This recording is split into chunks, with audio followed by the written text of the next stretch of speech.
अस्सलाम वालेकुम। 9th class new syllabus chapter 4 चल रहा है हमारा स्टिक्योमेट्री और आज हमारा टॉपिक है 4.5 में deduce the molecular formula from the structural formula. और ये आपकी बुक पेज पे जो है 56 पेज नंबर है। आज इंशाल्लाह हम ये देखेंगे। स्टूडेंट्स, आपने देखा होगा कि जिस दिन से हमने स्टिक्योमेट्री का चैप्टर शुरू किया है, हम पहले 2 लेक्चर तो हमारे मॉलिक्यूलर और एम्पिरिकल फार्मूला की बात करते हुए गुजरे।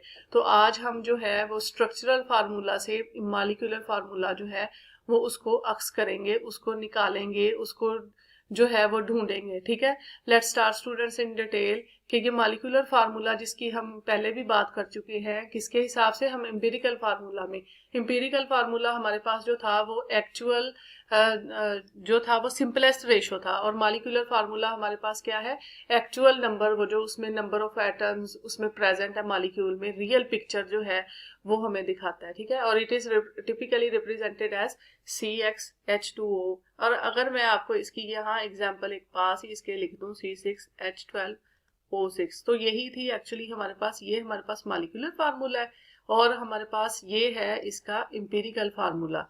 तो ये हमारा चल रहा है कि हमने एम्पिरिकल फार्मूला से मॉलिक्यूलर फार्मूला निकाला था। ठीक है, अब मॉलिक्यूलर फार्मूले की इंपॉर्टेंस बहुत ज्यादा है क्योंकि मॉलिक्यूलर फार्मूला हमें उसकी किसी भी जो एलिमेंट है, कंपाउंड है, उसकी कंपाउंड की हमें क्या बताता है, उसकी कंपोजिशन बताता है और हमें पता चलता है कि वो किस तरह रिएक्शन में हिस्सा लेगा। ठीक है, अब इसकी प्रॉपर्टीज को समझना भी बहुत जरूरी है। ठीक है, वो किस तरह कितने कितने उसके एटम है, और ये प्रेडिक्ट करता है केमिकल रिएक्शन के बारे में कि उसमें क्या क्या रिएक्टेंट्स हम देख के हम प्रोडक्ट के बारे में अंदाजा लगा सकते हैं कि हमारे ये प्रोडक्ट होंगे। ठीक है, अब नेक्स्ट है कि स्ट्रक्चरल फार्मूला क्या होता है। स्ट्रक्चर जो होता है ना स्टूडेंट्स, कि जैसे आप ऐसे कह सकते हैं इसके लिए कि जो स्ट्रक्चरल फार्मूला है ना वो उसकी अरेंजमेंट ऑफ एटम्स बताता है विद इन अ मॉलिक्यूल, के मॉलिक्यूल में अरेंजमेंट क्या है। आप ऐसे कह सकती हैं, आज का टॉपिक ऐसे है कि जैसे हमारे पास खजाना जो है, खजाना हमने तलाश करना है, खजाना हमारा क्या है, मॉलिक्यूलर फार्मूला, और स्ट्रक्चरल फार्मूला हमारा है मैप। हम नक्शा हमें देगा स्ट्रक्चरल फार्मूला, और स्ट्रक्चरल फार्मूले से होते हुए हम जो है वो मॉलिक्यूलर फार्मूले को अक्स करेंगे, निकालेंगे, तलाश कर लेंगे। ठीक है, और मॉलिक्यूलर फार्मूला जो है वो मोर डिस्क्रिप्टिव है as compared to the structural formula. ये स्ट्रक्चरल फार्मूला हमें कनेक्टिविटी, ताल्लुक, वो जो एटम्स के दरमियान ताल्लुक है उसके बारे में बताता है। ठीक है, तो इसके लिए स्टेप्स क्या होते हैं कि हमने जब हमने मॉलिक्यूलर फार्मूला को अक्स करना होता है किसमें से, स्ट्रक्चरल फार्मूला से, तो इसके लिए एक सिस्टमैटिक अप्रोच होती है। हमने सबसे पहले आइडेंटिफाई करने होते हैं कि इसमें कौन कौन सा एटम प्रेजेंट है। ठीक है, और फिर ये प्रोसेस बहुत ध्यान से उसके नंबर काउंट करके तो फिर हमने लेके जाना है। ठीक है, नेक्स्ट है हमारा कि हमने इसमें देखने हैं कि आइडेंटिफाई करने हैं हमने एटम। ठीक है, bye examining the structural formula.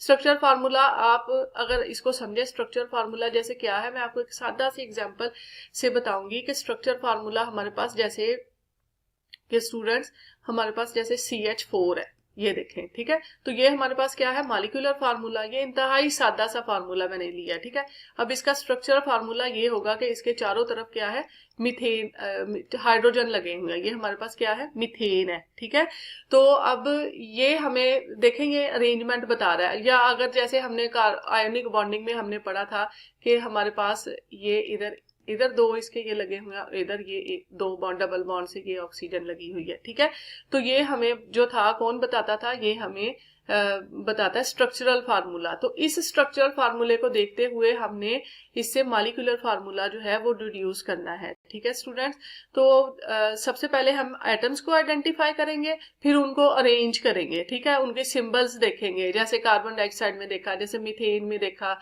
जैसे सल्फर डाइऑक्साइड हो सकती है। ठीक है, हम सबसे पहले उनको आइडेंटिफाई करेंगे, तो फिर हम उनको अरेंज भी करेंगे, फिर उसका मॉलिक्यूलर फार्मूला लिखेंगे। जैसे ग्लूकोज का है C6H12O6, जैसे मैंने आपको बताया था कि उसका फार्मूला, अब जैसे ये हमें पता चल जाएगा ना उसका स्ट्रक्चरल फार्मूला देख के कि इसमें C6H12 और O6। ठीक है, कि इसमें ये होगा, जैसे सल्फर डाइऑक्साइड का ये मॉलिक्यूलर फार्मूला ये हमें बताता है, जबकि स्ट्रक्चर फार्मूला क्या बताता था, उनकी अरेंजमेंट, कि वो एटम किस तरह कनेक्टेड है। ठीक है। तो ये हमें बताता है। इसके ना कुछ रूल्स लिखे हुए हैं आपकी बुक में पेज नंबर 56 पे, तो वो रूल हम देखते हैं वन बाय वन करके कि write down the structure formula of compound. सबसे पहले वो हमें इस तरह, ये स्ट्रक्चर फार्मूला है, ठीक है, ये कार्बन है, ये कार्बन है और इसको तीन तीन जो है हाइड्रोजन लगे हुए हैं, ठीक है। तो count the number of atoms each type in structure formula, right symbol of all elements. अब सबसे पहले हमने देखना है कि उसके साथ कौन कौन सा एटम अटैच है, फिर हर एलिमेंट के वो जो एटम है उसकी सिंबल लिखनी है और टोटल नंबर ऑफ एटम लिखना है ईच काइंड एज सबस्क्रिप्ट, उसके यानी कि नीचे लिखना है। और उसमें से जो एक सबस्क्रिप्ट होगा ना उसको रिमूव कर देना है। अगर मैं आपको इसकी इधर ही यही वाली एग्जांपल बताऊं जो इन्होंने ये बताई हुई है, जो डायग्राम हमारे पास बनी हुई है, उसी को अगर हम देखें तो स्टूडेंट्स ये देखें कि अगर हमारे पास ये CH और CH बॉन्ड है, ठीक है, इसके ये यहाँ H लगा हुआ है, ठीक है, तो ये हमारे पास क्या है, स्ट्रक्चरल फार्मूला। अब ये सबके H लगा हुआ है इधर, ठीक है, मैं अब लगाऊंगी तो आपको मैंने वैसे ही बता दिया कि इधर हमारे पास क्या लगा हुआ है, H लगा हुआ है सबके, ठीक है। इधर हम बारी बारी लगा भी सकते हैं, लेकिन ऐसे ही मतलब आपको वैसे ही जब पता है। अब हमने क्या करना है, हमने इसके स्ट्रक्चरल फार्मूले को देखते हुए इसका मॉलिक्यूलर फार्मूला जो है वो करना है कि हमने काउंट कर लेना है कि 1 2 3 4 5 और 6, हमारे पास 6 हाइड्रोजन है स्टूडेंट्स, ठीक है, 6 हमारे पास हाइड्रोजन है और हमारे पास कार्बन कितने हैं, 1 2, ठीक है, 2 कार्बन है हमारे पास, तो हम इधर 2 लिख देंगे। तो ये मैंने स्ट्रक्चरल फार्मूले से मॉलिक्यूलर फार्मूला निकाल लिया और इसके लिए मैंने यही स्टेप्स जो है वो फॉलो किए हैं कि write down the structural formula लिखा पहले, ठीक है, और count the number of atoms each type, यानी कि हर किस्म का जो एटम है उसका हमने देख लिया है कि कितने वो हैं और उनके फिर सिंबल्स लिखे, H लिखा, फिर सबस्क्रिप्ट में उसके टोटल नंबर लिखे, सबस्क्रिप्ट में यानी कि नीचे, ठीक है, और ये कार्बन फिर काउंट किया। और अगर 1 होगा ना कोई तो उसको हम नहीं लिखेंगे, वो एग्जाम्पल भी हमारे पास आगे आ जाएगी। मजीद ये जो ना आपकी बुक वाली एग्जाम्पल्स हैं वो हम करेंगे। आपकी बुक वाली एग्जाम्पल मैंने आगे स्लाइड में डाली हुई है, ये हमें उन्होंने सल्फ्यूरिक एसिड दी है, ठीक है, H2SO4 का हमने उन्होंने स्ट्रक्चरल फार्मूला दिया है, ये मैंने खुद से लिखा हुआ है, ये वाला हमें हमारी आपकी बुक में दिया हुआ है, ठीक है। उन्होंने कहा कि इससे आप डिड्यूस करें कि इससे हमें इसका ये मॉलिक्यूलर फार्मूला जो है वो निकाल के बताएं, ठीक है। तो हम इससे क्या करेंगे, ये बहुत आसान है, बहुत इजी है और बहुत इंटरेस्टिंग है स्टूडेंट्स, ये कोई छोटा बच्चा भी कर सकता है। हम छोटे बच्चे को बताएंगे ना कि स्ट्रक्चरल फार्मूले से हमें जरा एम्पिरिकल वो मॉलिक्यूलर फार्मूला बता दो, तो वो भी बता देगा। 1 स्टूडेंट्स 1 हाइड्रोजन और ये 2 हाइड्रोजन, ठीक है। अच्छा, दूसरी बात कि हमने सबसे पहले जो है वो लिखने का वही है कि हमने कैटाइन को पहले लिखना है, ठीक है, जो कैटाइन स्पीशीज है हमारी, ठीक है। अब आप सल्फर को काउंट कर लें, वो हमारा सेंट्रल एटम होगा तो वो एक ही है, ठीक है। उसके बाद अब आप देख लें ऑक्सीजन को, उसका सिंबल लिख लें, स्ट्रक्चर फार्मूले में तो सिंबल भी लिखे हुए हैं, ठीक है। तो 1 2 3 एंड 4, ठीक है। तो ये हम इधर इसके सबस्क्रिप्ट में क्या लिखेंगे, 4 लिख देंगे, ठीक है। तो ये हमने स्ट्रक्चरल फार्मूले से मॉलिक्यूलर फार्मूला जो है उसको अक्स कर लिया है student. It is very interesting, very मतलब इजी, ठीक है, ये मुश्किल नहीं है। तो हमारी नेक्स्ट जो है आप देखें, ये इसी के बारे में, the structural formula H2SO4 show के 2 हाइड्रोजन एटम है इसमें, ठीक है, और 1 सल्फर एंड 4 ऑक्सीजन एटम है, और it features distinct bonding between the hydrogen atom. वो हमें बताता है कि किसका, यानी कि अरेंजमेंट ऑफ एटम्स के बारे में बताता है कि किस तरह है। जैसे वो मैंने आपको कहा था ना, नक्शा बताता है और खजाना हम उससे तलाश कर लेते हैं उसको देखते हुए, ठीक है। और नेक्स्ट है हमारा एसिटिक एसिड का, उन्होंने हमें हमारी बुक में दिया हुआ है कि एसिटिक एसिड का आपने फाइंड आउट करना है। ये है हमारे पास फास्फोरिक एसिड है, ये है एसिटिक एसिड का, उन्होंने हमें ये दिया हुआ है स्टूडेंट्स।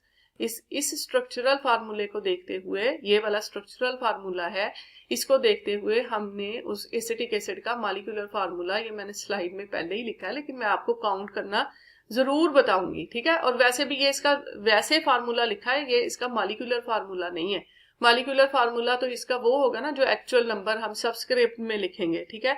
तो सबसे पहले आप स्टूडेंट्स देखेंगे इसमें कार्बन कितने हैं, 1 एंड 2, ठीक है, तो इसमें 2 कार्बन है, और हाइड्रोजन कितने हैं, 1 2 3 और 4, ठीक है, 4 कार्बन है और कितने ऑक्सीजन है, 1 2। तो ये इसका क्या हो गया मॉलिक्यूलर फार्मूला, हम इसका ऐसे लिखेंगे स्टूडेंट्स, अगर मैं आपको लिखूं तो ये C2 होगा हमारे पास, H4 होगा और O कितना होगा, O हमारे पास कितने 2। तो ये हमारे पास एसिटिक एसिड का मॉलिक्यूलर फार्मूला है, ये हमने उसमें से स्ट्रक्चर फार्मूले से फाइंड आउट कर लिया, उसका स्ट्रक्चर जो अरेंजमेंट ऑफ एटम था। ठीक है, इसके अलावा हमारे पास है, उन्होंने फार्मूला दिया हुआ है फास्फोरिक एसिड का, नेम बताया हुआ है और उसका स्ट्रक्चरल फार्मूला दिया है। अब ये आप प्योरली मेरे साथ करेंगे स्टूडेंट्स, ये देखें, अब आप इसमें देखें काउंट करें कि कैसे हमारे पास ये, अगर आप इसको देख रहे हैं तो हम सबसे पहले उसमें हाइड्रोजन काउंट करते हैं, 1 2 एंड 3। ठीक है, तो हम इसका ये जो सिंबल है वो हमने देख लिया, H3 है। ठीक है, अब सेंट्रल एटम क्या है, फास्फोरस है। ठीक है, अब ऑक्सीजन लिखेंगे और काउंट करें ऑक्सीजन कितने हैं, 1 ऑक्सीजन ये हो गई, 2 3 एंड 4। ठीक है, तो हम ये इसको 4 लिख देंगे। तो स्टूडेंट्स ये हमारा हो गया मॉलिक्यूलर फार्मूला। ये हमने कहां से निकाला, स्ट्रक्चरल फार्मूला से। ठीक है, ये स्ट्रक्चरल फार्मूला था इसका और इससे हमने मॉलिक्यूलर फार्मूला निकाल दिया। तो यही है आज का टॉपिक कि हमने स्ट्रक्चरल फार्मूले से मॉलिक्यूलर फार्मूला निकालना है। तो आप देख लें कि हमें नक्शा दिया हुआ है और हम खजाने तक कितनी आसानी से पहुंच सकते हैं। इस तरह अगर खजाने मिलने लग जाए तो क्या ही बात है स्टूडेंट्स। ठीक है, नेक्स्ट हमारा है, उन्होंने ये आपकी वो एक्सरसाइज है उसमें से दिया है कि determine the molecular formula of n propyl alcohol, it's structural formula is ये। अब कितना आसान है इसका स्ट्रक्चरल फार्मूला उन्होंने दे दिया, हमें मॉलिक्यूलर फार्मूला हमने फाइंड आउट करना है स्टूडेंट्स। अब आप देखें मेरे साथ काउंट करें कि 1 कार्बन 2 एंड 3। ठीक है, हम लिखेंगे, हमने कार्बन को देख लिया कि ये 3 है हमारे पास। ठीक है, हाइड्रोजन हमारे पास कितने हैं, H हमने काउंट किए थे, कितने हो गए हमारे पास H, 5 6 7 8 हमारे पास H हो गया और एक ऑक्सीजन है। ठीक है, इसको अगर मैं नीचे लिखूं C3H8 और O सिंगल है ये। ठीक है, ये हमारे पास क्या आ गया है, एन प्रोपाइल का मॉलिक्यूलर फार्मूला। ठीक है, तो this is how we can deduce the molecular formula from the structural formula. ठीक है, this is very easy. next है हमारे पास calcium carbonate, it's structural formula हमें गिवन है, हम इसमें से इसका वो निकालेंगे कि इसका मॉलिक्यूलर फार्मूला क्या होगा। वेरी क्लियर है, हम सबसे पहले क्या लिखेंगे, कैटाइन को लिखेंगे, हम सबसे पहले कैटाइन को लिखेंगे। इधर हम लिखे स्टूडेंट्स C, कैटाइन लिख लिया हमने। ठीक है, अब हमारे पास सेंट्रल एटम है कार्बन और ऑक्सीजन हमारे पास कितने हैं, 3। तो ये हमारे पास कैल्शियम कार्बोनेट का आ गया मॉलिक्यूलर फार्मूला और यही हमारा खजाना है, यही हम ढूंढना चाहते हैं। देखें ये कितना इजी टॉपिक था। ठीक है, अब नेक्स्ट है हमारे पास, नेक्स्ट है स्टूडेंट्स कि हमारी ये कंक्लूजन क्या है, molecular formula defines the composition of compound और structural formula reveals the arrangement of atom. This is all about my